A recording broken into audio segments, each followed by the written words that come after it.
આરોગ્ય ક્ષેત્રે પણ ટેકનોયુગનો પ્રભાવ. જિલ્લાની એકમાત્ર ઝાયડસ હોસ્પિટલ ખાતે ઘૂંટણ અને થાપાના ઓપરેશન માટે રોબોટનો ઉપયોગ. રેગ્યુલર સર્જરી કરતાં રોબોટ દ્વારા સર્જરી વધુ સફળનો વિશ્વાસ. 21મી સદીના પગલે દેશ સહિત વિશ્વમાં ટેકનોયુગનો પગરણ મંડારતા હવે આરોગ્ય ક્ષેત્રે પણ ટેકનોયુગનો પ્રભાવ પડવા પામી રહ્યો હોય તેમ આણંદ જિલ્લાની એકમાત્ર ઝાયડસ હોસ્પિટલ ખાતે ઘૂંટણ અને થાપાના ઓપરેશન માટે રોબોટનો ઉપયોગ કરવામાં આવતા આરોગ્ય ટેકનોક્રાંતિ ઊભી થવા પામીની લાગણી વ્યક્ત થવા પામી રહી છે. હોસ્પિટલના ઓર્થોપેડિક સર્જન ડૉક્ટર બેનર્જી તથા ડૉક્ટર બિલકેશ પટેલના જણાવ્યા પ્રમાણે જોઈન્ટ રિપ્લેસમેન્ટમાં રોબોટ દ્વારા ઉપયોગ કરવામાં આવતો હોય રેગ્યુલર સર્જરી કરતાં રોબોટ દ્વારા સર્જરી વધુ સફળ બની રહ્યાનો વિશ્વાસ વ્યક્ત કર્યો હતો. નમસ્તે મિત્રો, આપ સૌને ખ્યાલ હશે જ કે આજના જમાનામાં આરોગ્યની જરૂરિયાત ખૂબ જ મહત્ત્વની છે. ઝાયડસ હોસ્પિટલ ગુજરાતમાં સૌથી ઉભરતી અને આગળ પડતી હોસ્પિટલ્સની શ્રેણીમાં આવે છે. આણંદ જિલ્લાના જ મૂળ ભાદરણના વતની શ્રી પંકજભાઈ પટેલનું એક સ્વપ્ન હતું કે આણંદમાં તો ખરું જ પણ સમગ્ર ગુજરાતમાં એકદમ ઉચ્ચતમ તકનીકી માળખા સાથે સારામાં સારી ઉત્તમ સેવાઓ પણ લોકોને ખૂબ વ્યાજબી દરે મળે એવી એક આખી હોસ્પિટલની શૃંખલા ચાલુ કરવી.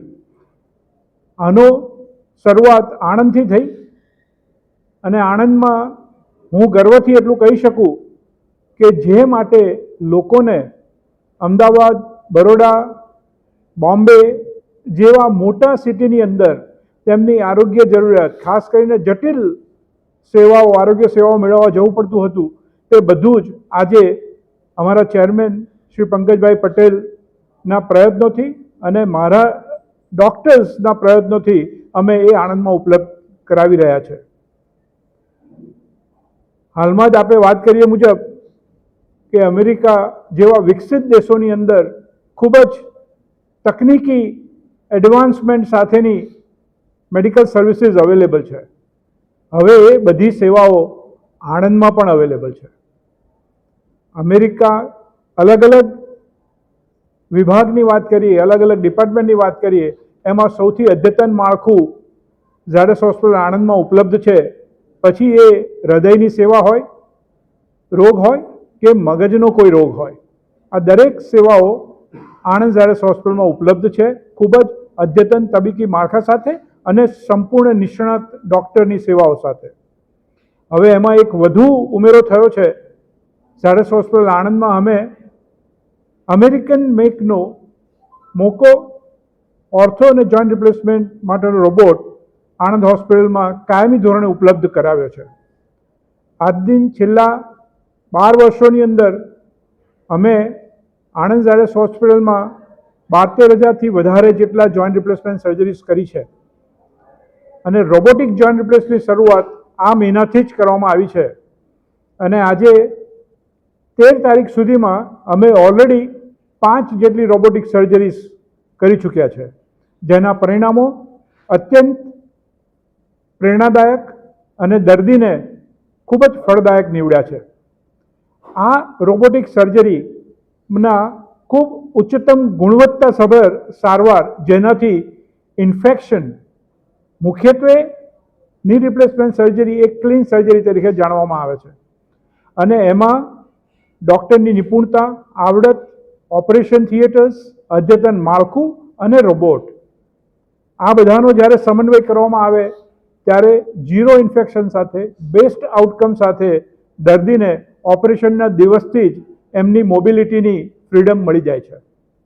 આ હેતુસર ઝાયડસ હોસ્પિટલના હર હંમેશના જે પ્રયત્નો છે, લોકો સુધી અદ્યતન, ખૂબ જ એક્સપિરિયન્સ્ડ અને સ્કિલફુલ ડૉક્ટર્સની ટીમ સાથે વ્યાજબી દરે સેવાઓ પૂરી પાડવાનું અમારું જે ધ્યેય છે, એ ધ્યેય અમે સતત પ્રયત્નો કરીને, કામ કરીને લોકો સુધી પહોંચાડતા રહ્યા છે. અમને આશા છે કે અમે વધુ સારી રીતે હવે સફળપૂર્વક even robotic joint replacement surgeries લોકો સુધી પહોંચાડી શકીશું અને લોકોને મોબિલિટીનું એમના લાસ્ટ એજ સુધીનું ઇવન 80-90 વર્ષના વ્યક્તિ સુધી પણ એમની મોબિલિટી જળવાઈ રહે એ પ્રમાણના સંપૂર્ણ પ્રયત્નો અમારા યથાર્થ રહેશે. સૌને સુંદર આયુષ્ય, તંદુરસ્ત અને મોબિલિટી પણ એટલી સારી મળી રહે તેવા પ્રયત્નો અમારા હર હંમેશા રહેશે. Thank you. Doctor Vilkesh Patel, robotic orthopaedic joint replacement surgeon, Zydus hospital Anand ખાતે છેલ્લા 2 વર્ષથી કાર્યરત છું.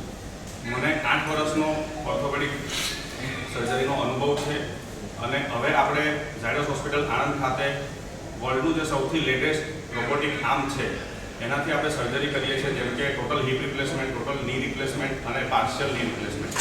તો રોબોટિક સર્જરીના મુખ્ય ફાયદા એ હોય છે કે એ સીટી સ્કેન બેઝડ હોય છે, કે આપણે પ્રી ઓપરેટિવ સીટી સ્કેન કરાવીએ છીએ, જેનાથી પેશન્ટનું 3D મોડલ આખું તૈયાર થાય છે અને એ ઓપરેશન દરમિયાન સર્જન પાસે અવેલેબલ હોય છે.